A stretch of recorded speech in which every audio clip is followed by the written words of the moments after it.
Introduction में आपने पढ़ा कि ट्राइंगल, कोई भी दो ट्राइंगल है वो एक दूसरे के सिमिलर कब होंगे। तो इसके लिए आपको कई तरीके से आंसर मिले थे। एग्जाम्पल के लिए आपने देखा था कई सारे क्राइटेरिया, जैसे साइड एंगल साइड एंगल, और ये लिख करके समझाता हूँ, ज़्यादा अच्छे से समझ पाएंगे आप। देखिए, किसी भी ट्राइंगल को पहले तो कॉरेस्पॉन्डिंग पार्ट्स होते हैं। कौन कौन से कॉरेस्पॉन्डिंग पार्ट्स? साइड्स के रेशोज इक्वल होने चाहिए। सो मैं यहाँ पे लिख देता हूँ, ratios of sides are equal. Second thing, इसके एंगल्स होने चाहिए इक्वल।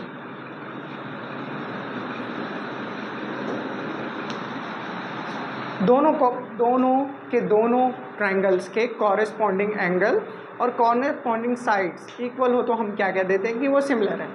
लेकिन क्या ऐसा ज़रूरी है कि 6 के 6 पार्ट्स इक्वल होने चाहिए? टोटल 6 कॉरेस्पॉन्डिंग पार्ट्स होते हैं, तो क्या ज़रूरी है कि 6 के 6 इक्वल हो तभी हम कहेंगे कि कोई दो ट्राइंगल एक दूसरे के सिमिलर है? तो ऐसा नहीं है। आपको कम से कम 3 चीज़ें होनी चाहिए किसी भी दो ट्राइंगल को क्या कहने के लिए, सिमिलर कहने के लिए। अब कोई भी 3 पार्ट्स हो जाए वो, जैसे एग्जाम्पल के लिए किसी दो साइड का रेशो इक्वल हो और एक एंगल इक्वल हो जाए, तो इस केस में हम उसे क्या कह देंगे? वो दोनों ट्राइंगल एक दूसरे के सिमिलर है। या फिर तीनों एंगल्स एक दूसरे के इक्वल हो जाए तो भी हम कह देंगे कि वो क्या है, एक दूसरे के सिमिलर है। या तीनों साइड का रेशो इक्वल हो जाए तो भी हम कह देंगे कि जो दोनों ट्राइंगल है वो क्या है, सिमिलर है। क्लियर? तो इस बात को ना एक बार मैं इलेबोरेट करके यहाँ पर लिख देता हूँ, जिससे आपको आइडिया रहेगा। कोई भी 3 पार्ट्स में क्या क्या आ सकता है? Angle angle angle. जरूरी नहीं है इसमें कि तीनों एंगल ही इक्वल हो, कॉरेस्पॉन्डिंग एंगल इक्वल हो। अगर दो भी इक्वल हो जाए तो भी हम ये कह देंगे कि जो दोनों ट्राइंगल हैं वो क्या है, एक दूसरे के सिमिलर है। दूसरी चीज, साइड एंगल, दो साइड का रेशो और एक एंगल इक्वल है। या फिर एक साइड एक एंगल एक साइड का रेशो इक्वल है। या फिर ऐसा भी हो सकता है एंगल साइड। या फिर ऐसा भी हो सकता है कि तीनों साइड एक दूसरे के इक्वल है। तो इस केस में तो वो कॉन्ग्रुएंट भी होता है और सिमिलर भी होता है। कौन सा केस है ये? साइड। नहीं सॉरी, गलत बता दिया मैंने। साइड्स का रेशो अगर इक्वल है तो इस केस में हम क्या कह देते हैं, सिमिलर है। ठीक, कॉन्ग्रुएंट नहीं। कॉन्ग्रुएंट का केस, जब कोई ट्राइंगल कॉन्ग्रुएंट है तो इसका मतलब ये भी होगा कि वो सिमिलर है। लेकिन कोई दो ट्राइंगल अगर सिमिलर है तो इसका ये मतलब नहीं होगा कि वो कॉन्ग्रुएंट भी है। चलिए इसको करते हैं सॉल्व। तो हमें जो भी पहले गिवन है वो देख लेते हैं। तो हमें सारे एंगल्स दे रखे हैं क्या? ऑर्डर वाइज लिख के देखते हैं कैसे बनता है। A P B Q C R. देखो अभी मैं कैसे चल रहा हूँ, एंटी क्लॉकवाइज। तो यहाँ भी मुझे P से स्टार्ट करना होगा 60 डिग्री से, और 60 के बाद कहाँ गए, 80 पे। तो यहाँ भी 80 पे जाना पड़ेगा। और बाय चांस 80 अगर यहाँ होता तो हमें कहाँ आना पड़ता, इधर। समझ गए क्या? 80 से 40। तो अब यहाँ पर क्या है, triangle ABC is similar to triangle PQR। अच्छा, क्यों सिमिलर है? बिकॉज बाय एंगल सिमिलैरिटी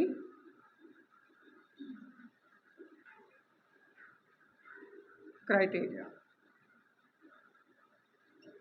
है ना? आप देखोगे तो कॉरेस्पॉन्डिंग एंगल्स यहाँ पर इक्वल दिख रहे होंगे आपको। क्या इनको लिखने की ज़रूरत है? हाँ, बिल्कुल ज़रूरत है। अब डायरेक्ट इसको डिनोट नहीं कर सकते। इसको डिनोट करने से पहले आपको लिखना पड़ेगा कि इसने दिया क्या था। ये जस्ट मैंने आपको एग्जाम्पल दिया है कि आप पेपर में कैसे करेंगे। आपको पेपर में भी 1 मार्क्स का क्वेश्चन ऐसे आएगा, तो आप ऐसे सॉल्व नहीं करेंगे। इससे पहले आपको 2 बातें लिखनी है। वो ये है कि आप लिखेंगे angle A is equals to angle P, angle B is equals to angle Q, और angle C is equals to angle R। Then यहाँ पर देखिए आप, ये भी एंगल और ये भी एंगल। इसलिए हमने इसको क्या कहा, बाय एंगल सिमिलैरिटी क्राइटेरिया से ट्राइंगल ABC सिमिलर है ट्राइंगल PQR के। समझ गए? क्लियर है? तो हमें इनमें से सबसे पहले किसको लिखना है? सबसे पहले इसे लिखना है, जो भी हमें कॉरेस्पॉन्डिंग पार्ट्स दे रखा है। सबसे पहला काम हमें यही लिखना है, पहले कॉरेस्पॉन्डिंग पार्ट्स को लिख लेना है। जब कॉरेस्पॉन्डिंग पार्ट्स को आप लिख लेंगे तो उसके बाद किसे लिखना है? उसके बाद ये लिखना है कि सिमिलर है, सिमिलर के बाद ये, समझ गए? अब ठीक ऐसे ही देखते हैं हम सेकंड पार्ट। सेकंड पार्ट में भी हमसे दे रखे हैं कुछ पार्ट्स और कुछ पार्ट्स नहीं दे रखे, जैसे कि यहाँ पर सिर्फ और सिर्फ साइड्स के दे रखे हैं हमें। तो हम सबसे पहले क्या करेंगे? हम दोनों ट्रायंगल्स के ऊपर काम करना शुरू कर रहे हैं। तो हम लिखेंगे in triangle ABC and triangle PQR ले लेते हैं या कुछ भी ले लेते हैं, ठीक है। अब देखेंगे यहाँ पर कि AB लिया हमने यहाँ से, तो यहाँ से चेक करो PR ले सकते हैं क्या? नहीं ले सकते। क्यों नहीं ले सकते? क्यों नहीं ले सकते? क्योंकि रेशो बनता हुआ नहीं दिखाई देगा। लेकिन अगर मैंने ले लिया 2:4 और इसी तरह से 2.55, इनका रेशो एक जैसा बनेगा क्या? तो हम यही करेंगे, रेशो चेक करेंगे। देखो AB upon QR is equals to, क्या बोला आपने?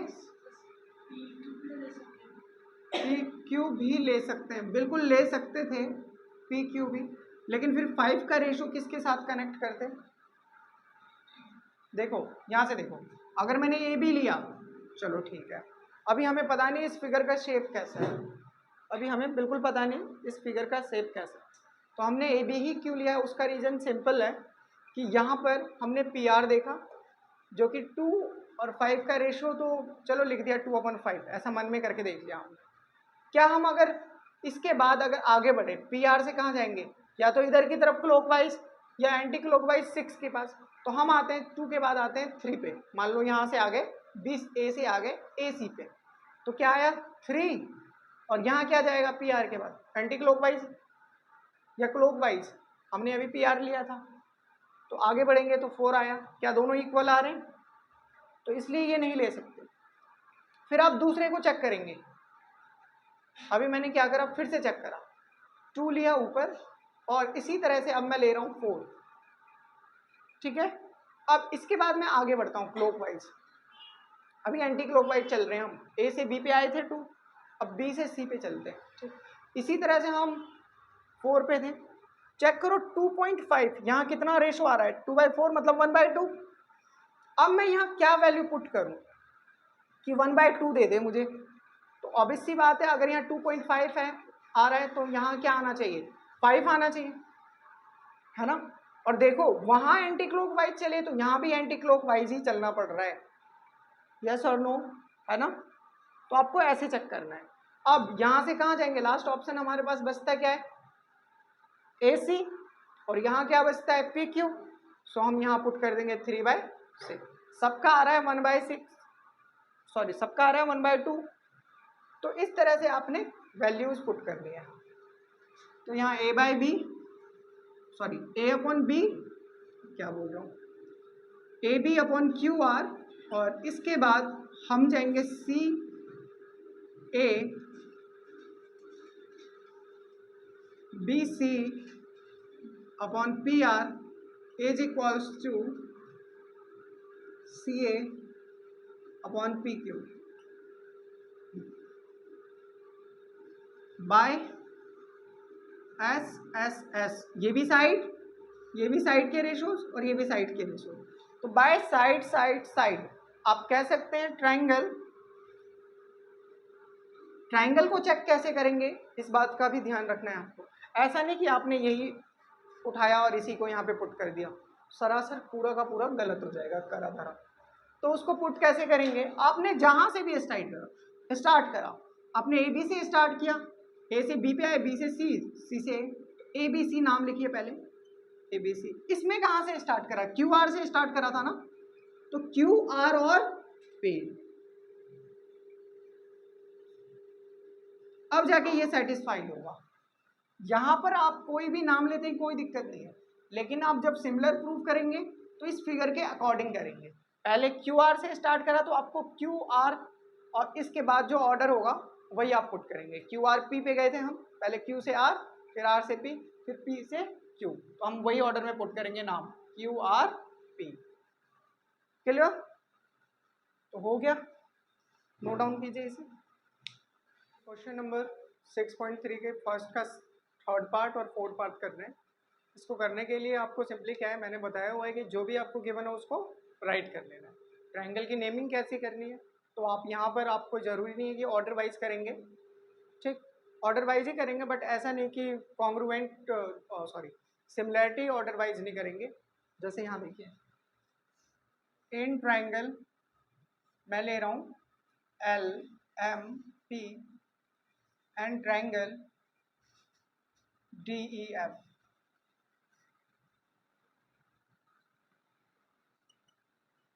अब इन दोनों ट्रायंगल में आपको क्या दे रखा है, तो सबसे पहले इस ट्रायंगल में देखो तीनों साइड, इसमें भी तीनों साइड दे रखा है, पुट करके देखते हैं एक एक करके। तो मुझे लगता है 2/4 और 3/6, ठीक है क्या? ऐसा ही करते हैं। तो पहले यहाँ से लेते हैं M P upon D E is equals to, यहाँ से स्टार्ट करा है बच्चों, यहाँ से, ठीक। अब देखो P से हम कहाँ जा रहे हैं, L पे, पी एल। अब पहले हम यहाँ पर थे 4 लिया था हमने, अब कहाँ जा रहे हैं 6 पे, बिकॉज ये 6 रेशो ठीक रहेगा इसके लिए, डी एफ सेम रेशो करने के लिए, यहाँ भी 1/2 और यहाँ भी 1/2। अब यहाँ से कहाँ M पे, तो LM की वैल्यू कितनी है 2.7 और इसकी वैल्यू कितनी है 5। लास्ट क्या रह गया F। चेक क्या चेक करें क्या रेशोज अलग है या सेम है, एक बार चेक कर लेते हैं। यहाँ पे थोड़ा सा तो टाइम लगेगा। 2/4 3/6 और इसी तरह से यहाँ चेक करो 2.5 था या 2.7 था, 2.7 ही है, 2.7/5। तो ये तो ठीक है 1/2। क्या ये ठीक है? ठीक नहीं है, इसका मतलब ये तो कॉन्ग्रुएंट है ही नहीं, है क्या? कॉन्ग्रुएंट नहीं, सिमिलर है ही नहीं, ऐसा ही है। तो यहाँ तीनों साइड होने चाहिए थे, तीनों साइड तो है नहीं, तो इसका मतलब ये सिमिलर नहीं है।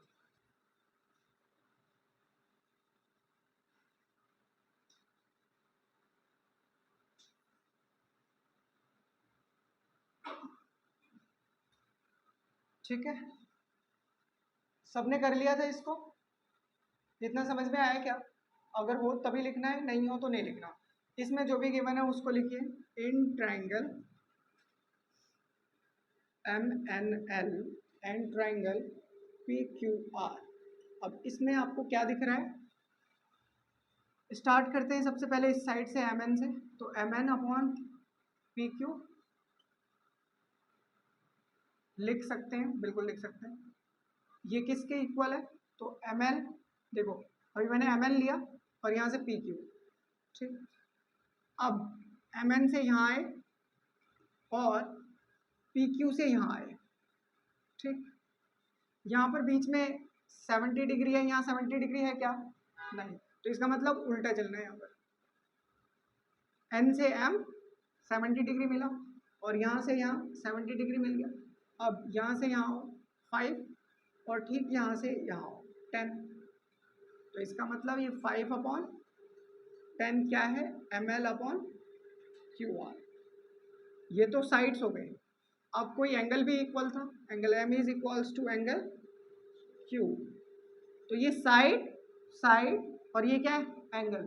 तो ऐसा नहीं लग रहा side angle side angle side similar criteria, तो आप लिख सकते हैं by side angle side similar criteria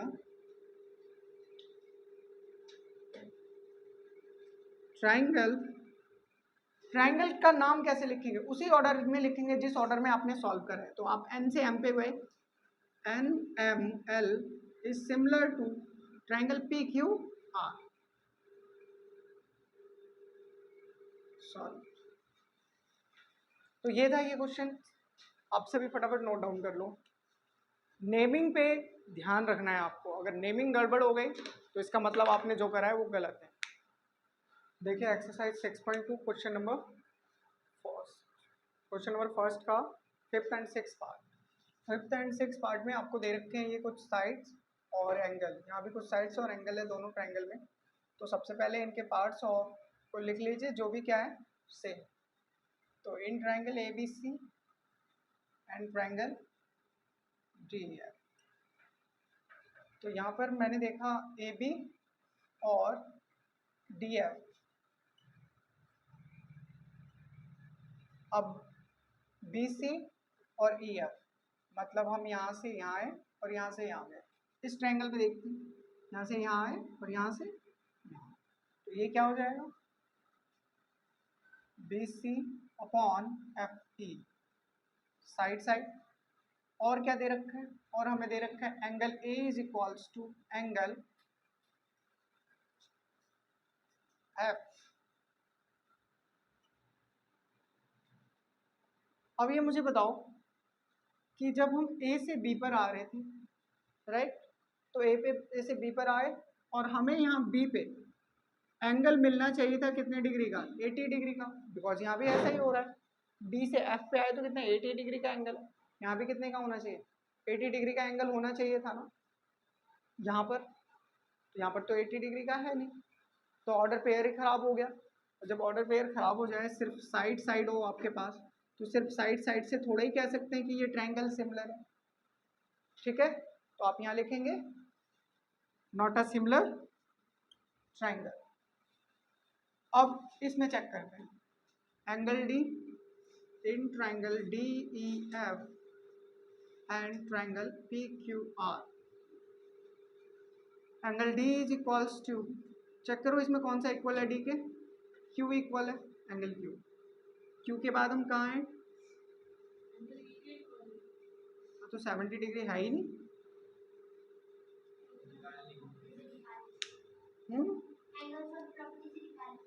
क्यों निकालेंगे, तो क्यों निकालेंगे रीजन,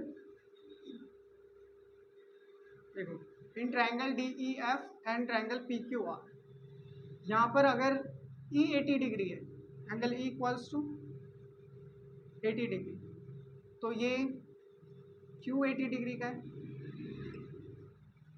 ओ क्या लिख रहा हूँ ये मैं, एंगल E और एंगल Q एक दूसरे के इक्वल है, कॉरेस्पॉन्डिंग एंगल। एक और एंगल कोई भी अगर हम मैच कर लें तो हम ये कह सकते हैं कि ये ट्रायंगल क्या एक दूसरे के कॉन्ग्रुएंट है।